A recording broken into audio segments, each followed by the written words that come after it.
Hello प्यारे दोस्तों, स्वागत है आपका इंटरव्यू क्लासेस में। आज हम बात करेंगे आपके 4 अप्रैल को होने वाली विज्ञान परीक्षा के बारे में। 8वीं बोर्ड की जो विज्ञान परीक्षा है उसके लिए महत्वपूर्ण कौन कौन से डायग्राम यानी नामांकित चित्र आएंगे उनके बारे में बात कर रहे हैं। ये बहुत इंपॉर्टेंट होने वाला है और आपके लिए चैनल की प्लेलिस्ट में या इस वीडियो के लास्ट में या वीडियो के डिस्क्रिप्शन में आप लिंक पे जाएंगे तो आपको 3 मॉडल पेपर का सोल्यूशन मिल जाएगा और इसके बाद आपके लिए 7 मॉडल पेपर और हैं। तो सारे मॉडल पेपर अगर आप कर लेते हैं, टोटल 7 और 3 10 मॉडल पेपर, तो इन 10 मॉडल पेपर से बाहर से आपके कुछ आ ही नहीं सकता, ठीक है ना। तो चैनल की प्लेलिस्ट में जाकर सारे वीडियो चेक कर सकते हैं, ठीक है ना। और आप अगर चैनल पे नए हो तो सब्सक्राइब ज़रूर करें, दोस्तों के साथ शेयर करना नहीं भूलें और लाइक करें, ठीक है ना। अगला देखते हैं कि अपने सबसे पहला जो इम्पोर्टेंट है वो है अपना नाइट्रोजन चक्र, ठीक है। बहुत बार पूछा हुआ है, इसको अच्छे से तैयार कर लीजिएगा नाइट्रोजन चक्र को, ठीक है ना। नाइट्रोजन चक्र क्या है? ये वायुमंडल की नाइट्रोजन है, ठीक है ना। ये 2 तरीके से ये पृथ्वी पर आती है, समझिएगा किस प्रकार से है, बहुत ही आसान है।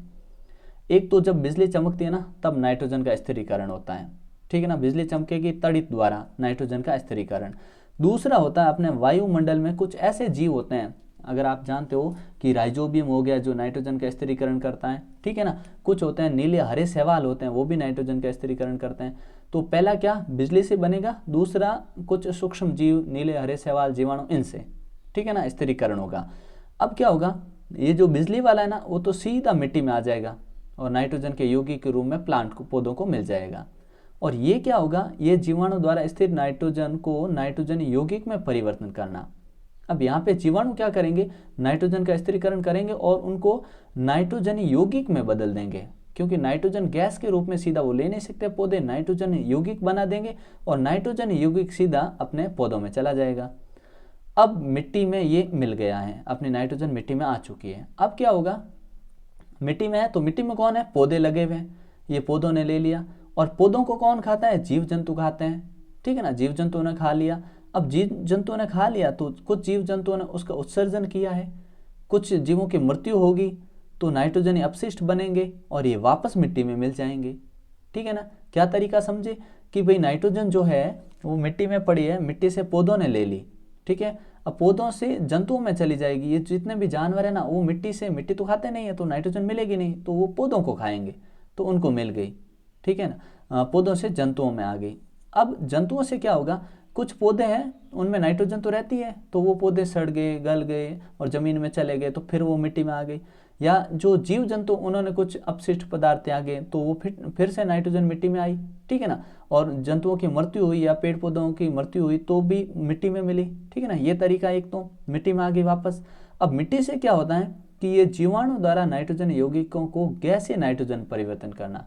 अब कुछ जीवाणु क्या करते हैं, इस मिट्टी से नाइट्रोजन को गैस बना देते हैं और ये वापस वायुमंडल में चली जाती है और वापस से इसी प्रकार से ये चक्र ऐसा चलता रहेगा, ठीक है ना। नाइट्रोजन चक्र है, बहुत ही आसान है, जैसे मैंने बताया वैसे आप लिख देंगे तो बहुत ही बेहतरीन, ठीक है। अगला देखते हैं, नेक्स्ट है अपने शुक्राणु। इस शुक्राणु का डायग्राम आपको आना चाहिए।